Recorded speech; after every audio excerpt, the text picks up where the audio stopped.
নারায়ণ আমার রাজা মুচকুন্দ স্তবে সন্তুষ্ট হয়ে এসে বলছে, মুচকুন্দ বলো,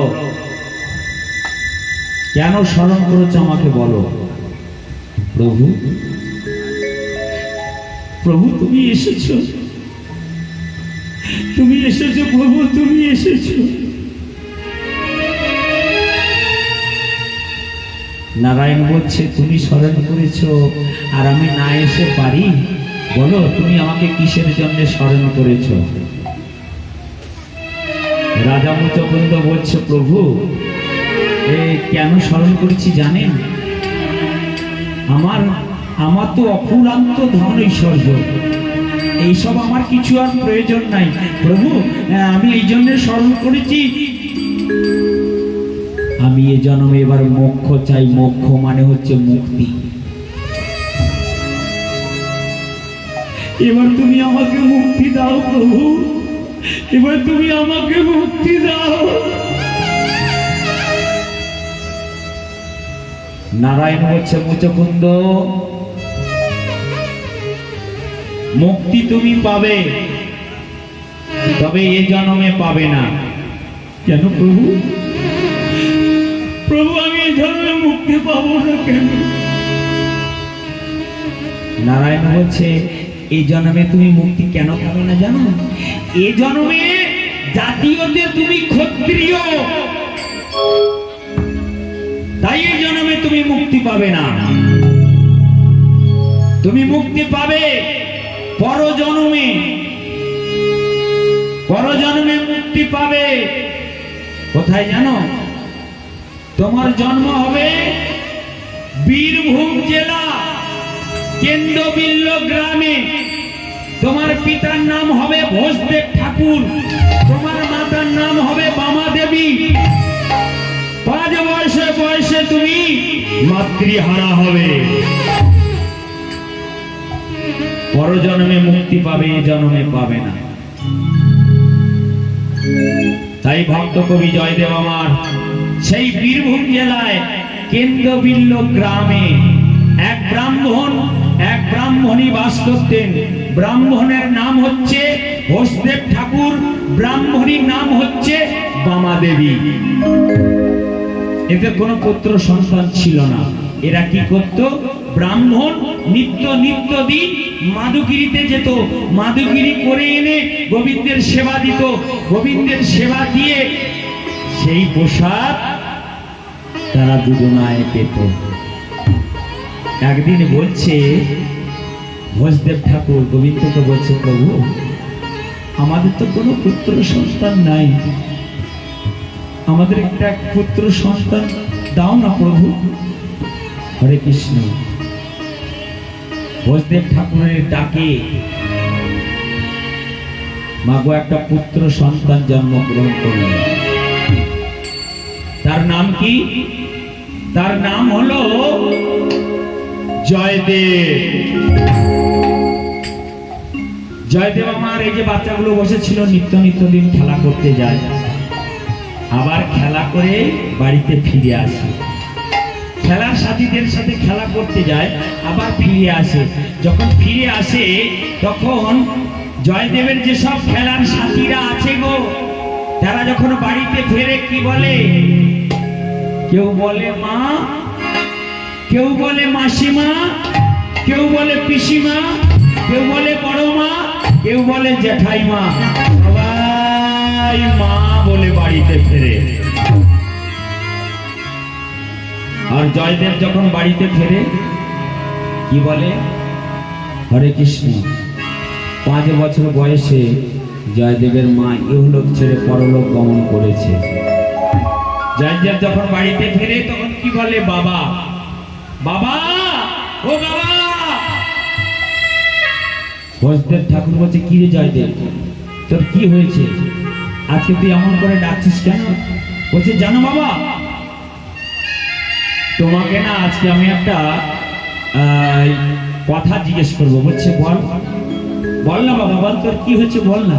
বলছে, জানো বাবা, এই আমার যেসব খেলার বন্ধুরা আছে, সাথীরা আছে, তারা যখন বাড়িতে ফেরে তারা সবাই বলে মা, কে বলে বড় মা, কে বলে জেঠাই মা, কে বলে বড় মা, ঠাকুমা, পিসিমা, মাসিমা, সবাই মা বলে বাড়িতে ফিরে।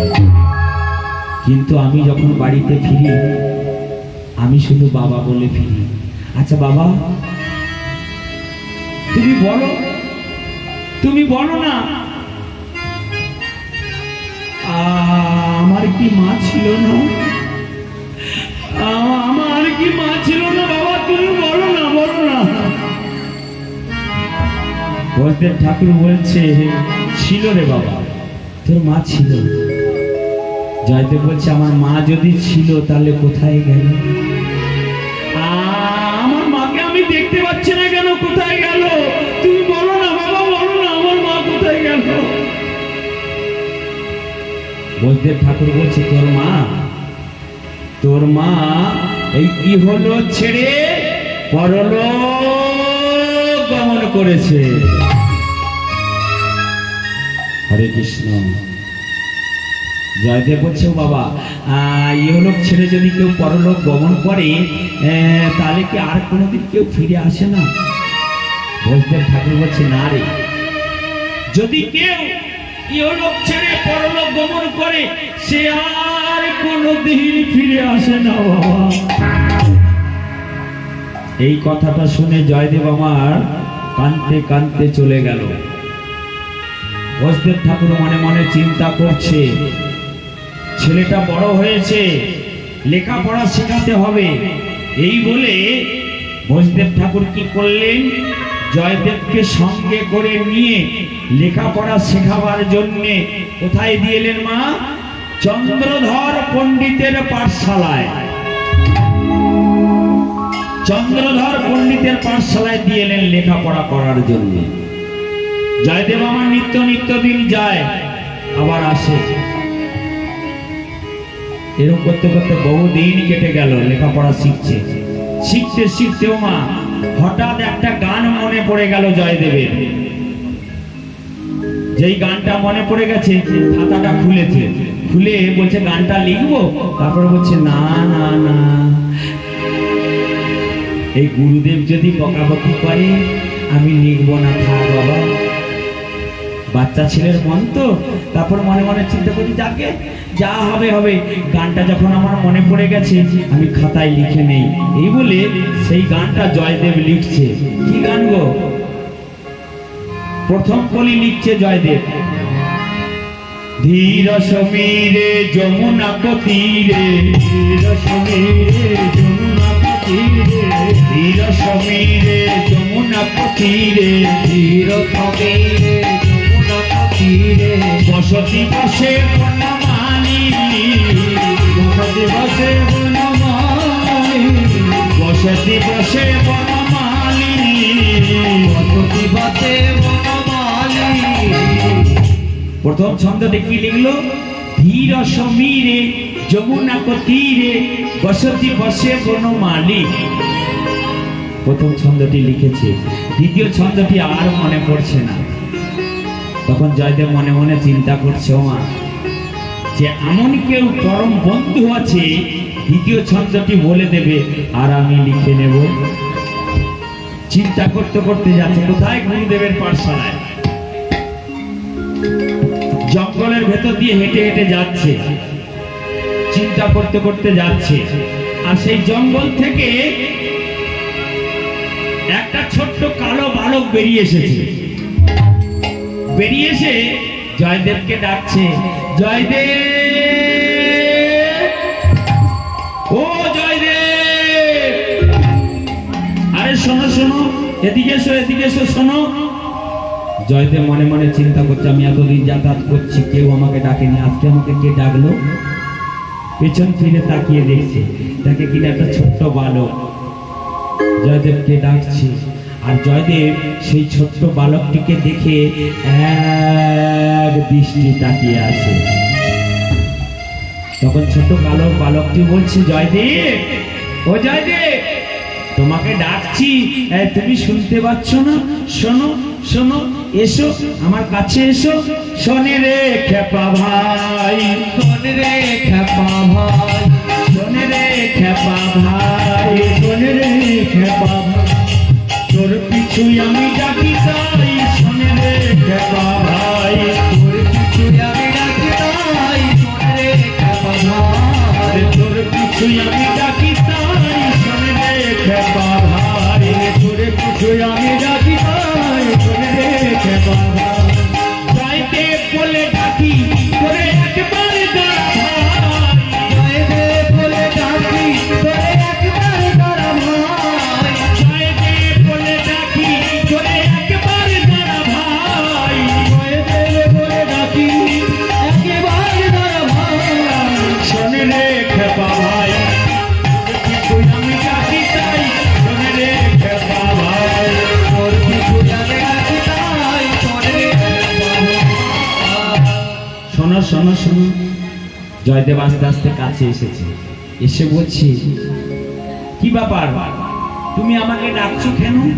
বলছে কেন ডাকছি জানো? শোনো, তোমাকে দেখে মনে হলো তুমি একটা কিছু চিন্তা করতে করতে যাচ্ছ, তাই আমি তোমাকে ডাকলাম। আচ্ছা তুমি কি চিন্তা করছো বলো তো দেখি। বলছে আমি চিন্তা করছি কি জানো, ওই যে একটা গান প্রথম ছন্দটি আমি লিখে ফেলেছি, কিন্তু দ্বিতীয় ছন্দটি আর আমার মনে পড়ছে না, তাই মনে মনে চিন্তা করে যাচ্ছি যে এমন কেউ পরম বন্ধু আছে দ্বিতীয় ছন্দটি বলে দেবে আর আমি লিখে নেব। সেই কালো বালকটি বলছে প্রথম ছন্দটি তুমি কি লিখেছো? বললে প্রথম ছন্দটি কি লিখেছি জানো বন্ধু? তাহলে বলছি শোনো, ধীর সমীরে যমুনা তীরে বসতি বসে বনমালী। বাহ, খুব সুন্দর পদ লিখেছো তো তুমি। আচ্ছা ঠিক আছে, এক কাজ করো, ওই দ্বিতীয় ছন্দটি আমি বলে দিচ্ছি, তুমি লিখে নাও। তুমি বলে দেবে বন্ধু? বলছি হ্যাঁ, আমি বলে দিচ্ছি, তুমি লিখো। এই বলে সেই কালো বালকটি বলে দিচ্ছে আর জয়দেব লিখছে। কি বলছে গো? নবীন নিতাম্বর বামন বিনাম্বর, নবীন নিতাম্বর আমার নবীন নিতাম্বর বামন বিনাম্বর, নবীন নিতাম্বর বামন বিনাম্বর। চঞ্চল কর যুগ সারি আরে কিবা জল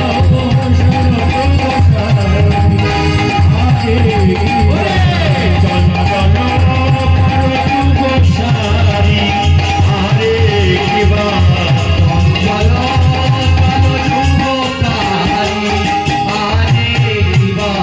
ওমা, দ্বিতীয় ছন্দটি কি বললেন? নবীন নিতাম্বর গমন বিলম্বর চঞ্চল করযুগ সারি। হয়েছে? হয়েছে বন্ধু, হয়েছে। যাও যাও যাও যাও, তাড়াতাড়ি যাও, তোমার গুরুদেবের পাঠশালার সময় অতিবাহিত হয়ে যাচ্ছে, তুমি তাড়াতাড়ি যাও, গুরুদেব তোমাকে বকাবকি করবে। তখন জয়দেব বলছে বন্ধু, এই তো তোমার সঙ্গে দেখা হলো, দেখা হলো, আরে কবে আমার সঙ্গে তোমার দেখা হবে? আর কবে তোমার সঙ্গে দেখা হবে? যখন এই কথা বলেছে তখন সেই ছোট্ট বালক, কে? ছোট্ট বালক কৃষ্ণ, তখন বলছে জয়দেব তুমি যখন বিপদে পড়বে আমাকে স্মরণ করবে, স্মরণ করলেই তোমার সঙ্গে আমার দেখা হবে। তুমি যাও যাও গুরুদেবের পাঠশালায়। যখন এই কথা বলেছে জয়দেব আমার গুরুদেবের পাঠশালায় এসে উপস্থিত হয়েছে। এইবার দেরি হয়ে গেছে তো খাতাটা নিয়ে গুরুদেবের চরণ তলায় রেখেছে। যেই গুরুদেবের চরণ তলায় রেখেছে তখন গুরুদেব চন্দ্রধর পণ্ডিত জয়দেবকে বলছে, জয়দেব তোমার আসার এত বিলম্ব হলো কেন? জয়দেব কিছু না বলে খাতাটা গুরুদেবের চরণ তলায় রেখে গুরুদেবের চরণ দুখানি ধরে কেঁদে কেঁদে বলছে, গুরুদেব, অজ্ঞানতি মীরা, হে গুরু নাশ করো জ্ঞান অঞ্জন নয়নে দাও। অজ্ঞানতি নাশ করো নয়ন অঞ্জন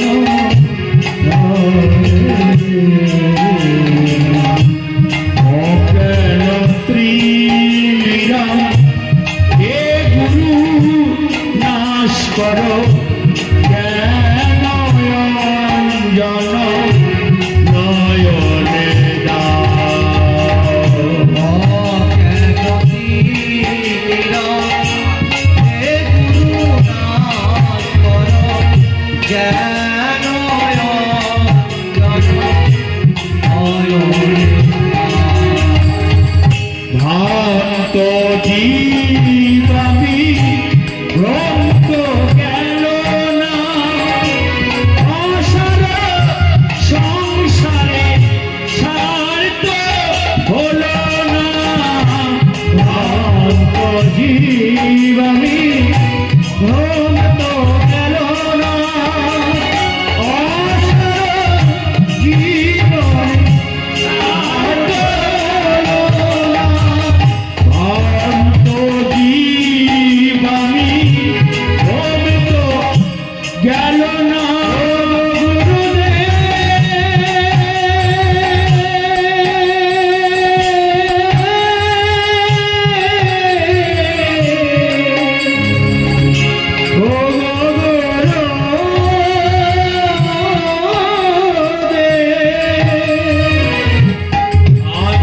জীবামি ভক্ত গেল না, এই অসার সংসারে স্বার্থ হলো না। ভক্ত জীবামি ভক্ত গেল না, অসার সংসারে স্বার্থ গেল না। এই মায়ার ঘোরে মহি ঘুরে ঘুরে, আমি এই মায়ার ঘোরে মরি ঘুরে ঘুরে, আমারে কৃপা করে আলো দেখাও। অজ্ঞানতিরা, হে গুরু নাশ করো জ্ঞান অঞ্জন নয়নে দাও। অজ্ঞান আধার, হে গুরু নাশ করো জ্ঞান অঞ্জন নয়নে দাও। গুরুদেব খাতাটা নিয়ে পাতাগুলো উল্টে উল্টে দেখছে, দেখার পর জয়দেবকে বলছে, জয়দেব, জয়দেব, এই গান তুমি কোথায় পেলে? জয়দেব বলছে, গুরুদেব, এই গানের প্রথম ছন্দটি আমি নিজে লিখেছি। আর যখন যখন এই আপনার পাঠশালায় আসছিলাম, তখন ওই জঙ্গল থেকে একটা ছোট্ট কালো বালক বেরিয়ে এসে দ্বিতীয় ছন্দটি বলে দিল, আর আমি লিখে নিলাম। গুরুদেব তখন বলছে, জয়দেব, জয়দেব, তুমি যা বিদ্যা শিক্ষা করেছো, এর ওপরে বিদ্যা শিক্ষা দেওয়ার মতন আমার অত অভিজ্ঞতা নেই, জ্ঞান নাই। যাও যাও, তোমাকে আমি ছুটি দিয়ে দিলাম, কাল থেকে আমার পাঠশালায় আর তোমাকে আসতে হবে না। তুমি এক কাজ করবে, এই গান বাড়িতে বসে অভ্যাস করবে, যাও। জয়দেব আমার গৃহ মাঝে ফিরে এলো। ফিরে এসে কি করেছে জানেন না? হরে কৃষ্ণ। কারা কারা জয়দেবে গেছেন, জয়দেবের মেলায় গেছেন? যাওয়া হয়নি? যাবেন মা, যাবেন, কষ্ট করে যাবেন। পয়সা আজ আছে কাল নেই মা, পয়সা থাকবে না। এই বয়সে তো অনেক টাকা রোজগার করেছেন, ক টাকা রেখেছেন বলুন তো? আছে টাকা? আছে। হরে কৃষ্ণ। আমি প্রত্যেক নাইটে গান করি, যত কম পাই, এই যে বাবুর বাড়িতে গান করছি সবাইকে দিয়ে দিয়ে তো 1000 টাকা থাকবে আমার। 30 দিন গান করলে 30,000 টাকা আমি ইনকাম করি। হরে কৃষ্ণ। কিন্তু যদি দুদিন বাড়িতে বসে থাকি মা, 30 পয়সাও থাকে না, থাকে না। হরে কৃষ্ণ। তাই আমার যেখানে মন সেখানে আমি চলে যাই। কেন না, ছেলেরা আমার সব মেটাবে না। হরে কৃষ্ণ। তো যাবেন কষ্ট করে, একটু কষ্ট করে যাবেন, জয়দেবের মেলায় ঘুরে আসবেন। পৌষ মাসের সংক্রান্তির দিন মেলাটা হয়, গিয়ে দেখবেন ওখানে কি জিনিস হয়। লাখো লাখো লোক, লাখো লাখো। তো জয়দেব আমার কি করেছে? অজয় নদীর তীরে গিয়ে বটবৃক্ষের তলায় বসে বসে জয়দেব কি করছেন গো? কৃষ্ণ নাম লেখে, কৃষ্ণ নাম লেখে, কৃষ্ণ নাম লিখে জয়দেব আমার কি করে গো? না সেই অজয় নদীর জলে ভাসিয়ে দেয়, জলে ভাসিয়ে দেয়। অজয় নদীর তীরে গিয়ে বটবৃক্ষ, একটা বটবৃক্ষ গাছ এখনো আছে, গেলে দেখতে পাবেন অজয় নদী এখনো আছে, প্রমাণ আছে। তা সেই বটবৃক্ষের তলায় বসে বসে বটবৃক্ষের পাতা পেড়ে তাতে কৃষ্ণ নাম লিখত। কৃষ্ণ নাম লিখে জয়দেব আমার অজয় নদীর জলে ভাসিয়ে দিত। জয়দেব আমার কৃষ্ণ নামে পাগল, কৃষ্ণ নামে পাগল। কৃষ্ণ নাম গাইত, কৃষ্ণ নাম লিখত, কৃষ্ণ নাম অজয় নদীর জলে ভাসিয়ে দিত। আর কি বলতো জানেন মা? কি বলতো গো? হরে কৃষ্ণ। কৃষ্ণ কেশব, কৃষ্ণ কেশব মধুমাখা, এই না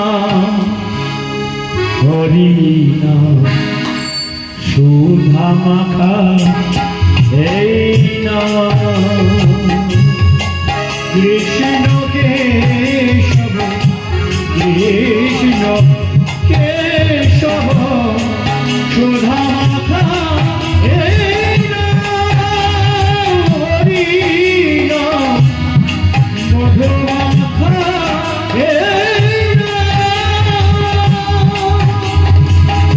কৃষ্ণ কেশব, কৃষ্ণ কেশব মধু মাখা, এই না হরি না সুধা মাখা, এই না কৃষ্ণ কেশব, কৃষ্ণ কেশব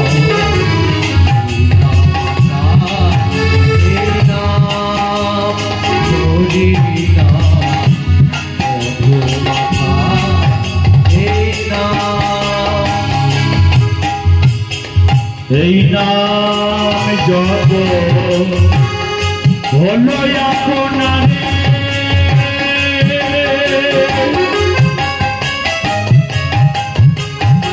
ঘুচে যাবে দিশা প্রেম তারে।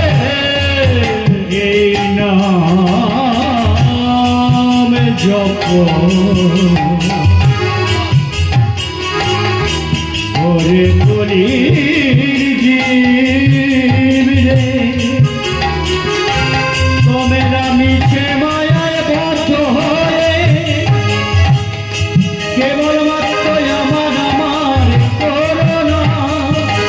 আমার টাকায় আমার বাড়ি, আমার গাড়ি, আমার পুত্র, আমার পরিজন, শেষের দিনে কিছু সঙ্গে যাবে না, কেবল মাত্র নামে যাবে, নামে যাবে আর প্রাণে যাবে। যাবে, তাই সময় থাকিতে না নামে বলে না, এই নামে ভজ হলো আপনারে,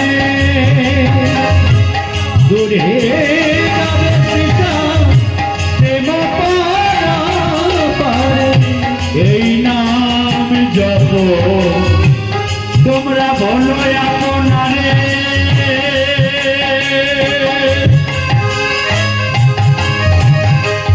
উঠে যাবে দিশা প্রেম পারাপারে, নাম জপ বলো আপনারে, উঠে যাবে দিশা এই প্রেম পারাপারে, জপরে জপরে জপরে রসনায়, জপরে জপরে জপরে রসনায়, জপরে জপরে জপরে রসনায়, জপরে জপরে জপরে রসনায়, সুধা মাখা এই নাম হরি নাম, মধু মাখা এই নাম,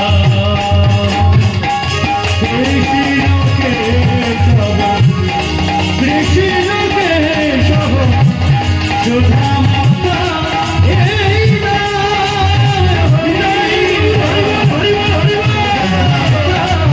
এই নাম, কৃষ্ণ কেশব কৃষ্ণ কেশব সুধা মাখা এই নাম, হরি নাম মধু মাখা এই নাম। জয়দেব কৃষ্ণ নামে পাগল মাগো,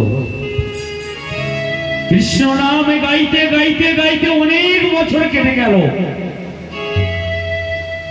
জয়দেবের বাবা ভোজদেব ঠাকুর বয়স হয়েছে গোমা, রোগগ্রস্ত হয়ে গেছে, বিছনায় শুয়ে আছে, তাকে দেখার লোক নাই। পাড়ার ব্রাহ্মণরা জয়দেবকে খুঁজে খুঁজে বেড়াচ্ছে, কোথায় গেল ছেলেটা, কেন বাবাকে দেখতে হবে তো, কে দেখবে, খুঁজে খুঁজে বেড়াচ্ছে। আর খুঁজতে খুঁজতে গিয়ে কি দেখলেন জানেন, সেই বটবৃক্ষের তলায় বসে বসে কৃষ্ণ নাম করছে, কৃষ্ণ নাম লিখছে, অজয় নদীর জলে ভাসিয়ে দিচ্ছে। ব্রাহ্মণটা গিয়ে বলছে, জয়দেব জয়দেব, তুমি এখানে বসে বসে নাম করছো, আর ওদিকে তোমার বাবা মৃত্যু শয্যায় সজ্জিত, চলো চলো একবার তোমার বাবাকে দেখে আসবে, চলো। এই কথাটা শুনে জয়দেব কি বললেন জানেন, সবই রাধা মাধবের ইচ্ছা। বাবার শরীর খারাপ, কথাটা শুনে কি বললেন, সবই রাধা মাধবের ইচ্ছা। কেন কেন জানো, বলছে রাখে হরি তো মারে কে, আর মারে হরি তো রাখে কে। আমি গেলে কি আমার বাবা ভালো হয়ে যাবে? আচ্ছা একটা কথা বলছি আপনাদের, আস্তে আস্তে আমি বলে দিচ্ছি, আমি বলে দিচ্ছি আপনাদের এখানে সেবার ব্যবস্থা আছে, সবাই সকল ভক্তদের সেবার ব্যবস্থা আছে। যার যখন সময় হবে আস্তে আস্তে উঠে গিয়ে সেবা করে আসবেন। না আমার বাবু আপনাদের জন্য সেবার ব্যবস্থা করেছে, সেবা করে যাবেন, নাহলে জিনিসগুলো নষ্ট হবে। মা সবাই মিলে সেবা করে যাবেন। তাই যখন পাড়া ব্রাহ্মণরা বলেছে তোমার বাবা মৃত্যু শয্যায় সজ্জিত, তখন জয়দেব বলছে সবই রাধা মাধবের ইচ্ছা। রাখে হরি মারে কে, আমি গেলে আমার বাবা ভালো হবে, হরে কৃষ্ণ মা হবে। আমি যদি যাই আমার বাবা ভালো হবে কি? পাড়ার ব্রাহ্মণরা বলছে, জয়দেব তোমার বাবার বয়স হয়েছে তো, তোমার তো কর্তব্য তোমার বাবাকে একটু লালন পালন করা, তুমি চলো। পাড়ার ব্রাহ্মণের কথা মতন জয়দেব আমার গৃহ মাঝে এলেন। গৃহ মাঝে এসে বাবাকে দেখে অবাক হয়ে গেছে। আস্তে আস্তে ওমা আস্তে আস্তে আস্তে, হরে কৃষ্ণ। আমি বলে দিচ্ছি, আপনাকে বলতে হবে না, আমি বলে দিচ্ছি, সবাই সেবা করেই যাবে, যার যখন সময় হবে সেবা করে যাবে। হরে কৃষ্ণ। জয়দেব আমার গৃহ মাঝে এসে তার বাবাকে দেখে অবাক হয়ে গেছে। গিয়ে বলছে, বাবা বাবা ও বাবা। যখন এই কথা বলেছে, ভোজদেব ঠাকুর বলছে, কিরে জয়দেব এলি? আয় বাবা আয়, আমার কাছে আয় বাবা। আস্তে আস্তে জয়দেব আমার ভোজদেব ঠাকুরের কাছে গেছে। যেই কাছে গেছে, ভোজদেব ঠাকুর বলছে, জয়দেব এতদিন কোথায় ছিলি বাবা? জয়দেব বলছে, কেন বাবা? আমি তো সেই অজয় নদীর তীরে বটবৃক্ষের তলায় বসে বসে কৃষ্ণ নাম করছিলাম। কিসের গল্প হচ্ছে ওখানে? আমি তো বলেছি, যদি গল্প করার ইচ্ছা থাকে সাইটে চলে যান, আমি কাউকে মানাও করবো না গল্প করতে। আমি প্রথমে বলেছি যে এটা ভাবের জিনিস নয়, ভক্তির জিনিস, ভাবের জিনিস। হরে কৃষ্ণ। কথা বলুন, আমি মানা করবো না, তো সাইডে চলে যান। আপনারা কথা বললে আমার চোখও যাচ্ছে ওইদিকে, আমার কানও যাচ্ছে ওইদিকে। তখন ভোজদেব ঠাকুর বলছে, জয়দেব আয় বাবা আমার কাছে। তোকে না আমি অনেক দিন দেখিনি বাবা, তুই আমার কাছে আয়।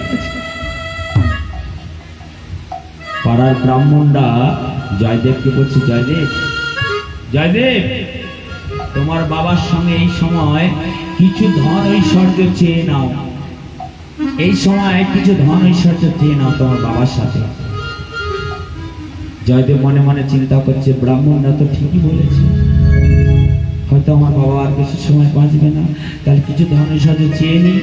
এই বলে জয়দেব আমার কি বলছে, ভোজদেব ঠাকুরকে বলছে, বাবা বাবা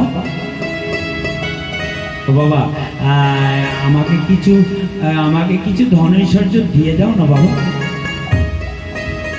ভোজদেব ঠাকুর মনে মনে চিন্তা করছে, আমি তো ব্রাহ্মণ মানুষ, খেতাম মাদুগিরি করে, কি আমার ধন ঐশ্বর্য আছে যে আমার জয়দেবকে আমার ছেলেকে দিয়ে যাব?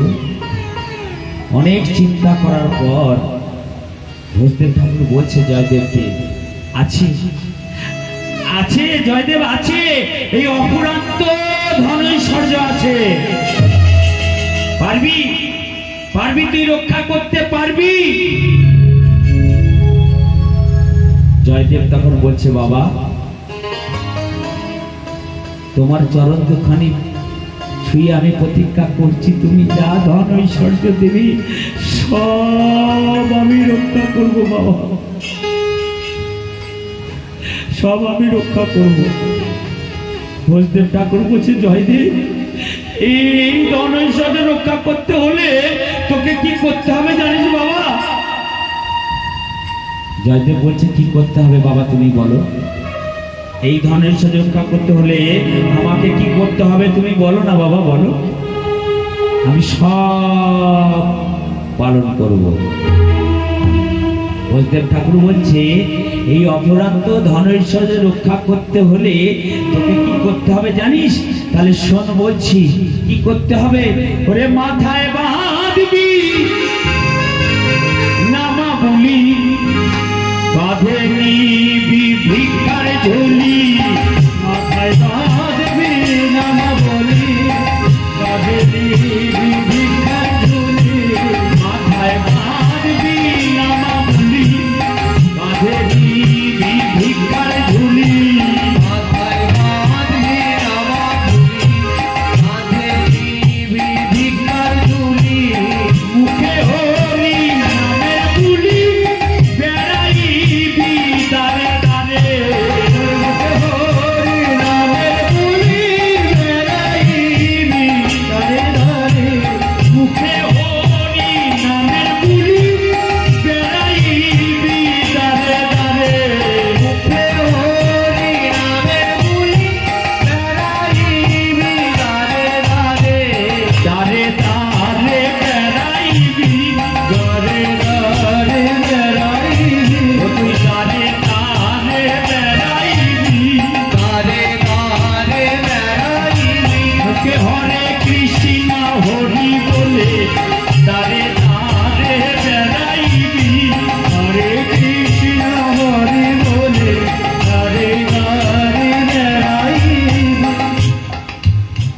করতে বললো মা?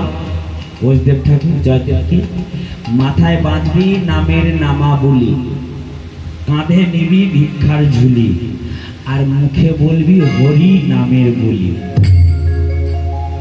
অফুরান্ত ধন ঐশ্বর্য বাবা, কোনদিন ফুরাবে না। ফুরাবে? কথাটা চিন্তা করে দেখুন আপনারা, ফুরাবে? অফুরান্ত ধন ঐশ্বর্য জীবনে কোনদিন ফুরাবে না।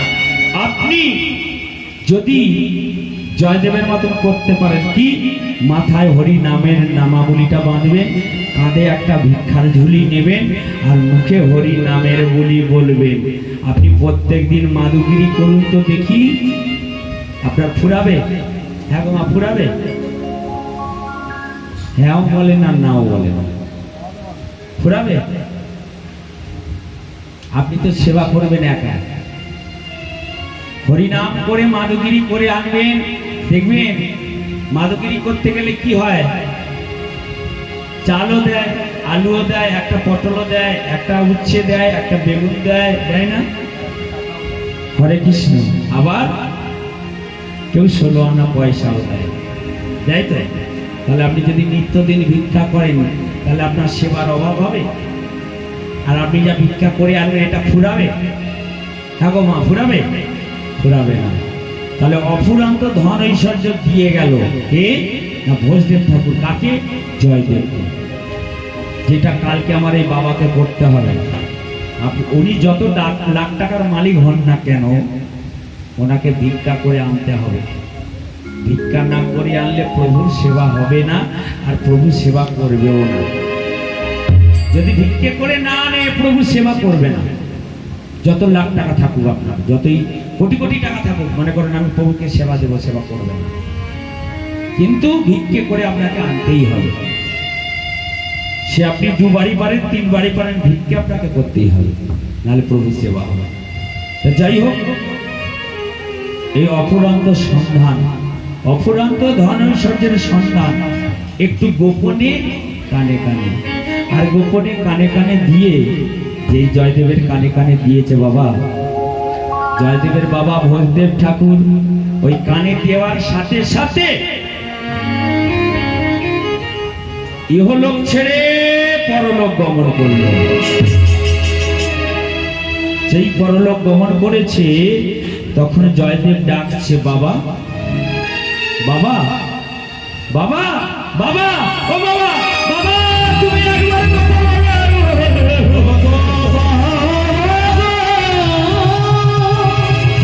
তুমি একবার কথা বলে, ও বাবা একবার কথা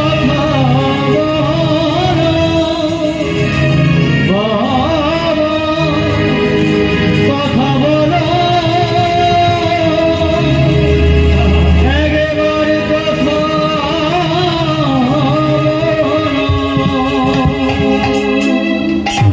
শেষ, সব শেষ। বাবা তুমি একবার আমার সাথে কথা বলো, আর একবার কথা বলো। বলবে না বাবা, বলবে না, বলবে না। পাড়ার ব্রাহ্মণরা জয়দেবকে বলছে, জয়দেব কাঁদিস না বাবা, কাঁদিস না। বাবা মা কারুর চিরজীবন থাকে না, কাঁদিস না, কাঁদিস না। তোর বাবাকে তুই এবার যতই ডাকিস আর সাড়া দেবে না। শেষ, শেষ, সব শেষ।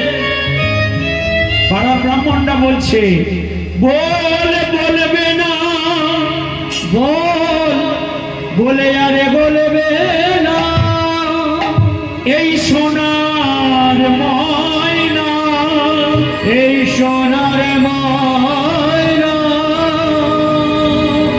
আর তো বলি বলবে না, আর তো বলি বলবে না। শেষ, আর বলি বলবে না, কথা বলা শেষ। পাড়ার ব্রাহ্মণরা বলছে, বল, বলবে না সোনার ময়না, তো বলি বলবে না, হাজার পাখি গেছে উড়ে, আর তো ফিরে আসবে না। আসবে মা? শেষ সোনার ময়না গিয়ে আমাদের মুক্তা সোনার ময়না টুক টুক টুক টুক করে বলি বলতো সব শেষ। জয়দেব মনে মনে চিন্তা করছে আর বলছি, কি বলছে জানেন জয়দেব? মা ছিল চলে গেল, বাবা ছিল সেও চলে গেল। কি পাপ করেছিলাম আমি জানি না, আমার বাবা মা সবাই চলে গেল। আমার কোন পাপে মন এমন হলো বলো না গো ঠাকুর, কোন পাপে মন এমন হলো বলো না গো ঠাকুর, কোন পাপে মন এমন হলো বলো না গো ঠাকুর, কোন পাপে মন এমন হলো বলো না গো ঠাকুর। আমার কোন পাপে মন এমন হলো বলো না গো ঠাকুর, কোন পাপে মন এমন হলো বলো না গো ঠাকুর। কোন পাপে মন এমন হলো বলো না গো ঠাকুর, কোন পাপে মন এমন হলো বলো না গো ঠাকুর। বলো না ঠাকুর, ঠাকুর তুমি বলো না আমি কি পাপ করেছিলাম, আমার কেন এমন হলো আমার, তুমি বলো না ঠাকুর, তুমি বলো না। পাড়ার ব্রাহ্মণরা জয়দেব কি বলছে, জয়দেব কাঁদিস না বাবা, কাঁদিস না, পিতা মাতা কারো চিরজীবন থাকে না, চল চল তোর বাবাকে নিয়ে গিয়ে সৎ কাজ করে আসি, চল। ওমা পাড়া ব্রাহ্মণরা বলতে ঠাকুরকে নিয়ে যাচ্ছে সৎ কাজ করাতে, কোথায়? শ্মশানে। শ্মশানে নিয়ে গেছে, নিয়ে গিয়ে কি করছে গো, চিতায় তুলে দিয়েছে দেহটা, চিতায় তুলে দিয়ে এই আগুনটা জয়দেবের হাতে ধরিয়ে দিয়েছে, নে আগুনটা নে, এক পাক করে ঘুরবি আর একবার করে তোর বাবার মুখে ঠেকাবি। জয়দেব বলছে না না না, আমি পারবো না, আমি পারবো না, আমি পারবো না। কেন জানো? যে মুখে ক্ষীরসর নামনি খেয়েছে আর সেই মুখে কি করে আমি আগুন দান করবো? আমি পারবো না গো, আমার দ্বারা হবে না, আমি পারবো না। হরে কৃষ্ণ। মা মানুষ মারা গেলে শ্মশানে নিয়ে গিয়ে মুখে অগ্নি দেয় কেন? কেন দেয় মুখে? কেন দেয় জানে? আমরা জ্ঞানেই হোক আর অজ্ঞানেই হোক কত না ভগবানের নিন্দা করেছি, করিনি? আমরা করিনি? ভগবানের নিন্দা করিনি আমরা এই বদনে? এই যে বাবু হরি নাম দিচ্ছে,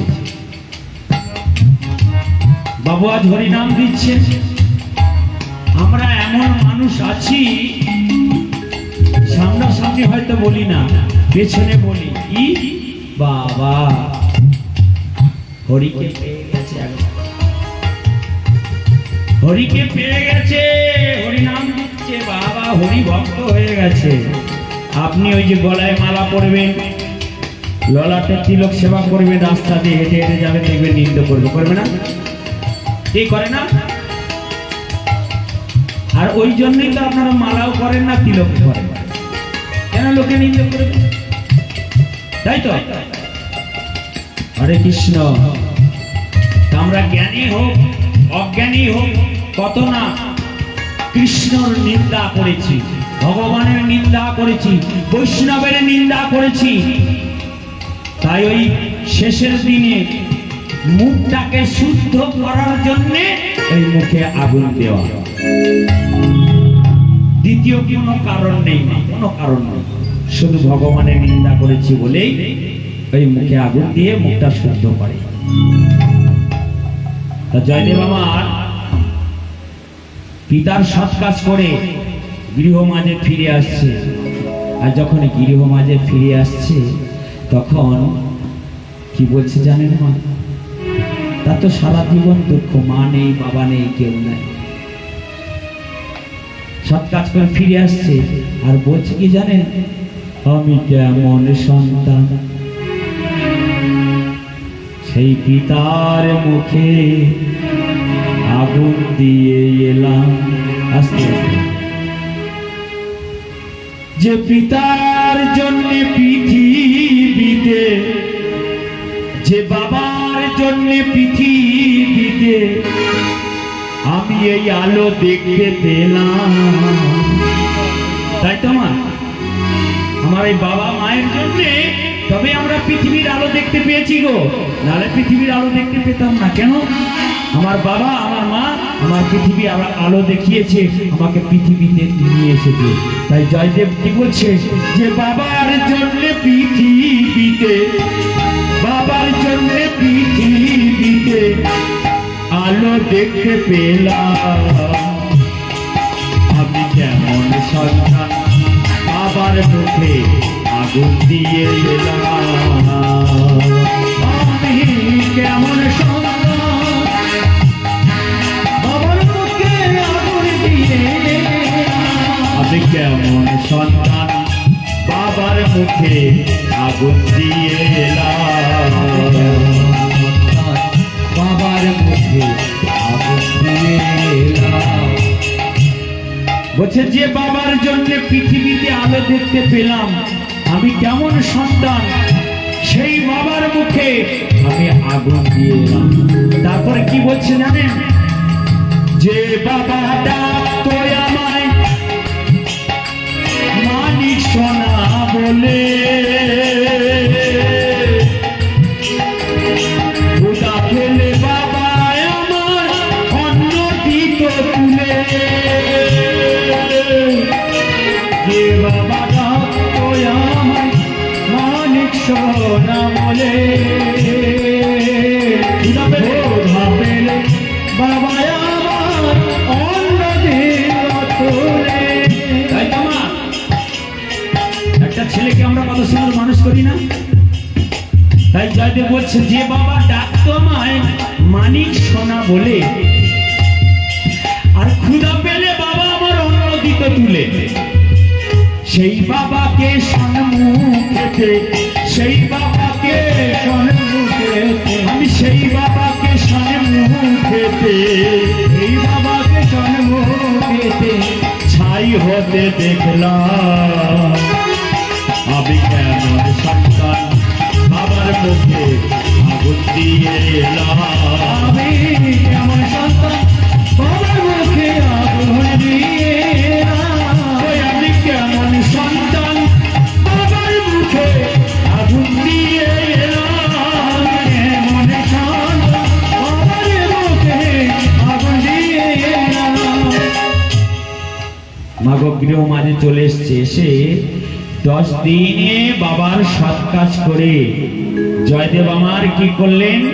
মনে মনে চিন্তা করছেন ভালোই হয়েছে, মা ছিল চলে গেল, বাবা ছিল চলে গেল, আমার বলতে এহ জগতে আর কেউ নাই। আছে মা? যার বাবা মা নাই তার এহ জগতে আর কেউ নাই। জয়দেব আমার ঘর ছেড়ে আবার চলে গেল সেই বীরভূম জেলায় কেন্দ্রবিল্ল গ্রামে বটবৃক্ষের তলায় বসে বসে কৃষ্ণ নাম করে, হরি নাম করে। আর এদিকে পদ্মাবতী আস্তে আস্তে বড় হয়েছে মা, পদ্মাবতী বড় হয়েছে আস্তে আস্তে, বিয়ে দিতে হবে। তাই বিয়ে দেওয়ার জন্য পাত্র খুঁজে খুঁজে বেড়াচ্ছে পদ্মাবতীর বাবা। পদ্মাবতী বাবার নাম কি? সুদেব গোস্বামী। মায়ের নাম কি? নির্মলা দেবী। এরা জগন্নাথের কাছে মানত করে তবে এই পদ্মাবতীকে পেয়েছে। হরে কৃষ্ণ। আর মানত করে এসেছিল মা, পদ্মাবতী হয়েছে, বড় হয়েছে, লেখাপড়া শিখেছে, বিয়ের জন্য এবার পাত্র খুঁজছে। জয়দেব জগন্নাথ দেব মনে মনে চিন্তা করছে, আমার কাছে যে মানত করে গেল যে পুত্র হলে দেব দাস করে দেবো, কন্যা হলে দেব দাসী করে দেবো, এরা সেটা না, মানে মানুষ শোধ না করে পাত্র খুঁজছে বিয়ে দেবে বলে পদ্মাবতী, দাও বিয়ে দেওয়া করাচ্ছি আমি। জগন্নাথ দেব মনে মনে চিন্তা করছে। এবার জগন্নাথ দেব কি করেছে? সন্ন্যাসীর বেশ ধরেছে। সন্ন্যাসীর বেশ ধরে সুদেব গোস্বামীর বাড়ি গেছে। সুদেব গোস্বামীর বাড়িতে গিয়ে সন্ন্যাসী কি বলছে? হরে কৃষ্ণ হরে কৃষ্ণ হরে কৃষ্ণ, ভিক্ষা দেহি মাতর। মা, আমাকে এক মুষ্টি ভিক্ষা দেবে? পদ্মাবতীর বাবা সুদেব গোস্বামী, নির্মলা দেবী, এরা বলছে পদ্মার দ্বারে একটা ভিক্ষুক এসছে, ওকে কিছু ভিক্ষা দিয়েছো। পদ্মা কি করেছে? একটা থালায় করে কিছু তন্দুর মানে চাল, একটা পৈতে আর একটা টাকা নিয়েছে, থালায় করে নিয়ে যাচ্ছে সন্ন্যাসীকে ভিক্ষা দেবে বলে। সন্ন্যাসী দাঁড়িয়ে আছে, পদ্মা নিয়ে যাচ্ছে ভিক্ষা দেবে বলে। আর সেই সন্ন্যাসী কি করেছে? ভিক্ষা না নিয়ে পদ্মার দিকে এক দৃষ্টি তাকিয়ে আছে। আর যখন এক দৃষ্টি তাকিয়ে আছে, তখন পদ্মাবতীর বাবা সুদেব গোস্বামী দেখছে যে সন্ন্যাসী ভিক্ষে না নিয়ে আমার মেয়ের দিকে এক দৃষ্টি তাকিয়ে আছে।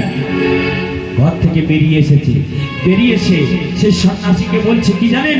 দূর হও, দূর হও, দূর হও। কেমন সন্ন্যাসী তুমি হও, নারীর বদন দেখতে চাও, তুমি দূর হও, দূর হও। যখন এই কথা বলেছে সন্ন্যাসী ও মা ভিক্ষা না নিয়ে আর চলে যাচ্ছে। আর বলছে সুদেব গোস্বামীকে, কি বলছে জানেন? তোমার মনে কি নাই হে, কি নাই হে,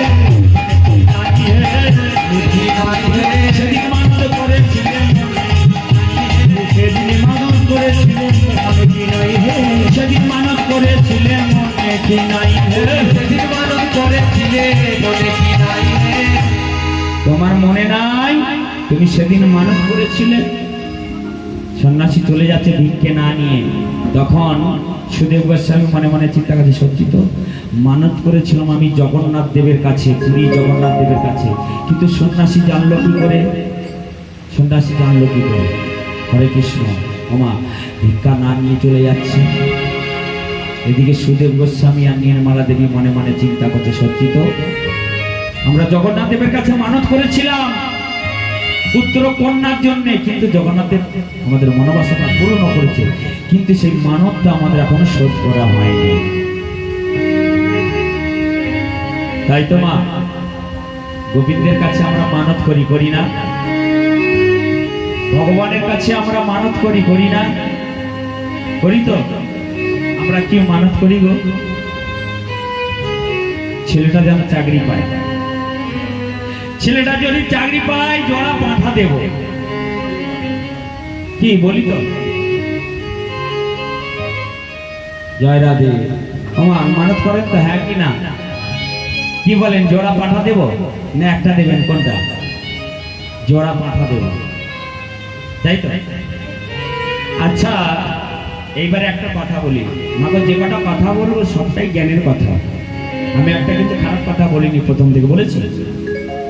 আশপাশ কথা বলিনি। অনেক গাইয়েরা আশপাশ কথা বলে, আমি বলি না। আমি পথ বলেই শেষ করতে পারি না, আশপাশ কথা কি কথা বলি। হরে কৃষ্ণ। আমরা মানত করি জোড়া পাঠা দেব, হরে কৃষ্ণ, কিন্তু পাঠা দেওয়ার আগে, মানে মানসিক শোধ করার আগে আমরা কি করি? লোক কুটুম্ব নিমন্ত্রণ হয়ে গেল, তাহলে মায়ের কাছে যে আমরা মানুষ শোধ করতে যাই, শোধ হয়? ওটা হয়? হয় না। আর যদি আপনারা জোড়া পাঠা দেবেন বলেন, দেবেন, আমি না করব না, কিন্তু ওই ছাগলটার মধ্যে যে প্রাণটা আছে সেটা আপনার মধ্যে আছে, সেটা আমার মধ্যে আছে, নেই? নেই? ওই ছাগলটার মধ্যে যে প্রাণ আছে আমার মধ্যে সেই একই প্রাণ আছে। তাহলে আমি একটা ছাগলকে বলছি জোড়া পাঠা দেব। আচ্ছা, মা হয়ে মা কোনদিন সন্তানের রক্ত খায়? বলুন আপনারা, খায়? খায়? খায় না, খায় না। তাহলে কি করতে হয় জানেন? তার দোষটা কিন্তু আপনাদের নয়, কিন্তু আপনারা জানেন না বলে করেন। দোষটা কাদের? দোষটা হলো ব্রাহ্মণদের। দোষটা হলো ব্রাহ্মণদের। ব্রাহ্মণদের লোভ লালসা এখনো গেল না। আপনারা কিন্তু মানবটা ঠিকই করেন, ঠিকই করেছেন, ঠিকই করেন। তা সেই ছাগলটাকে কি করতে হয় জানেন? হরে কৃষ্ণ, মায়ের কাছে নিয়ে গিয়ে তার কানে মন্ত্র দিয়ে হাড় কাটে যখন মাথাটা গলাবে, তখন দেখবেন, আপনারা ভালো করে খেয়াল করে দেখবেন আমি যে কথাটা বলে যাচ্ছি, ওই ছাগলটা তখন একদম অরিজিনাল দেখবেন মা বলে চেঁচায়। চেঁচায় না? অরিজিনাল বলে মা। আর যখন বলে মা, তখন তাকে হাড় কাট থেকে খুলে দিতে হয়, ছেড়ে দিতে হয়। তাকেই বলে মানসিক শোধ করা। অনেক জায়গায় এই কিছুদিন আগে ছিল, কিছুদিন আগে ছিল, আপনারা জানেন, ওই মানসিক শোধ করতে নিয়ে গেলে হাড় কাটে যখন মা বলে চেঁচায় না, তখন ওই মায়ের নামে ছাগলটাকে ছেড়ে দিয়ে আসতে হয়। দেখবেন মায়ের নামে অনেক জায়গায় পাঠা এখনো চড়ে চড়ে বেড়ায়, বেড়ায় না? ওটাকেই বলে মানসিক শোধ করা। আর আমরা কি করছি? যেই বলে মা,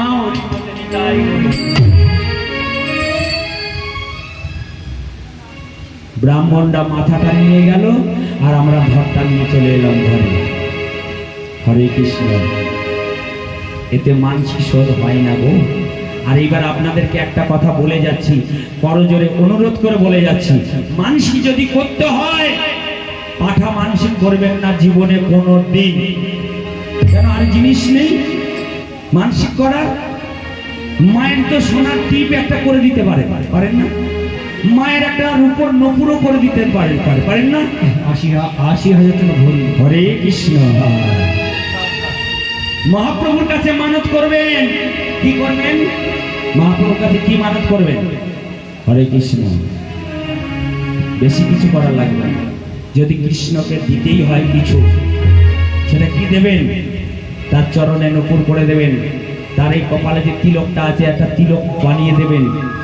হাতে সোনার বাঁশি করে দেবেন। সোনার দিতে হবে না, আর উপর দিলেই হবে। সোনার দিতে হবে না, আর উপর দিলেই হবে। মানত করলে এইগুলো করবেন, অন্য কিছু করবে না। কারোর জীবন নিয়ে টানাটানি করবেন না।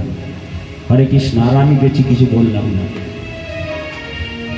তখন সুদেব গোস্বামী আর নির্মলা দেবী বলছে, না না না, মেয়ে আমাদের বিয়ের উপযুক্ত হয়ে গেছে, যেহেতু এত বড় হয়ে গেছে, আমরা মন্দিরে যাব না, মানসিক শোধ করতে যাব না। আমরাও তাই করি গো মা। কি করি? মানত করি, করার পর ভুলে যাই, ভুলে যাই, ভুলে যাই না। আবার ভুলেও যদি না যাই, আমরা কি বলি? এবছরটা থাক, সামনে বছর শোধ করবো। এবছরে আলুটা প্রচুর ক্ষতি হয়ে গেছে। হ্যাঁ হ্যাঁ, ওই জন্য এবছরটা থাক, সামনে বছর মহাপ্রভুকে মানসিক শোধ করে দেবো। শুধু তাই নয় ও মা, কোনো 12 যদি হরিনাম হয়, সেই হরিনামে যদি চাঁদা চাইতে আসে, কিংবা দুর্গাপুরের যদি চাঁদা চাইতে আসে, আমরা কি করি? 5 টাকা 10 টাকা হরিনামে চাঁদা দিই। হয়তো তারা এত কষ্ট করে ভিক্ষা করে হরিনাম দেয়। আমি বললাম,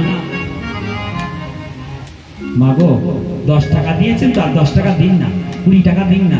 আমাদের হরিনাম করতে না অনেক টাকা খরচা হয়, 20 টাকা দিন না। আপনি কি বলেন বলুন তো? বাবা এ বছরটা থাক, সামনের বছর আমি 20 টাকা দেব। এ কথা বলি না মামা, বলি তো? আচ্ছা, এই বছর থেকে সামনের বছর হরিনাম পর্যন্ত মানে আপনি বাঁচবেন তার কোনো গ্যারান্টি আছে? হরে কৃষ্ণ। আমরা কি বলি? সামনের বছর দেব। তা যাই হোক, গভীর রাত্রিরে জগন্নাথ দেব এসেছে পদ্মার কাছে। পদ্মাকে বলছে, পদ্মা তুমি তোমার বাবা মায়ের কথা শুনবে না, শোনো আমি বলে দিচ্ছি, তোমার উপযুক্ত পাত্র মানে স্বামী যে হবে সেই দেখবে বীরভূম জেলায় কেন্দ্রবিল্ল গ্রামে জয়দেব বলে একটা ছেলে আছে, সে হবে তোমার উপযুক্ত স্বামী। পদ্মা সকাল না হতেই বাবাকে বলছে, বাবা তুমি আমার সঙ্গে চলো, আমি বীরভূম জেলায় যাব, তুমি আমার সঙ্গে চলো। এই বলে পদ্মা কি করছেন, তার বাবাকে নিয়ে চলে যাচ্ছে সে বীরভূম জেলায় কেন্দ্রবিল্ল গ্রামে। গিয়ে ওকে জিজ্ঞেস করছে, আচ্ছা ওই জয়দেব বললে একটা ছেলে কোথায় থাকে বলতে পারবে? একে ওকে জিজ্ঞেস করছে। একজন বলে, হ্যাঁ জানি, চিনি, ও কোথায় থাকে জানো? সে তো একটা খ্যাপা, সে তো একটা খ্যাপা। যাও দেখো গিয়ে, ওই অজয় নদীর তীরে বটবৃক্ষের তলায় বসে বসে কৃষ্ণ নাম। পদ্মাপতি এবং তার বাবা দুজনায় গেল সেই অজয় নদীর তীরে বটবৃক্ষের তলায়। গিয়ে পদ্মার বাবা ডাকছে, বাবাজি, বাবাজি, ও বাবাজি। এই যে বাবা, এই আমরা কি দরকার, কেন এসেছো, কি করতে এসেছো? বলছে, বাবা এই একটা কথা বলছিলাম। বলছে, বলো, কি কথা বলবো বলো? বলছিলাম কি, এই যে আমার কন্যা, এটা আমার মেয়ে, বলছিলাম এই আমার মেয়েকে তোমার সঙ্গে আমি বিবাহ দেব। বলছে, না না তা কি করে হয়, আমার ঘর নেই, বাড়ি নেই, সংসার নেই, কিছু নেই, আমি কিছু রোজগার করি না, এই বটবৃক্ষের তলায় বসে বসে শুধু কৃষ্ণ নাম করি। না, বিয়ে থাও আমি আর করবো না। হরে কৃষ্ণ। তখন পদ্মাবতী নিজেই বলছে, পদ্মা নিজেই বলছে জয়দেবকে, কি বলছে জানেন? বলছে, তুমি যদি গাছতলায় থাকো আমিও গাছতলায় থাকবো, তুমি যদি এক বেলা খাও আমিও এক বেলা খাবো, তুমি যদি একদিন না খাও আমিও খাবো না, আমিও খাবো না গো।